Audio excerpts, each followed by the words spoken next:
les Africains sont tournés vers l'extérieur. De ce fait, ils ne peuvent pas bénéficier d'un enseignement spirituel authentique. Les maîtres existent.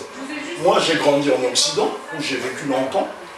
C'est après mes études que j'ai décidé d'aller compléter ma formation en Afrique. Et je me suis rendu compte que ma formation académique n'était pas aussi lourde, aussi pesante que ma formation initiatique. Aujourd'hui, je peux vous dire que je suis l'un des conférenciers les plus sollicités au monde.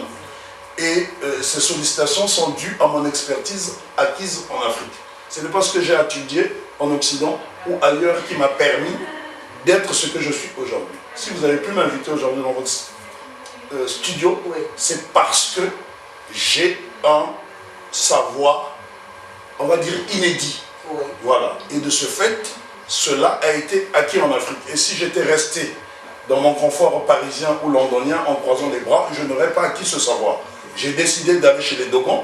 L'une des raisons d'ailleurs qui m'a poussé à aller étudier chez les Dogons, c'est lorsque j'ai vu Les Racines et les Ailes, qui est une émission qui passe, qui fait la promotion des grandes civilisations. J'étais vraiment très passionné par cette émission, qui est une très bonne émission.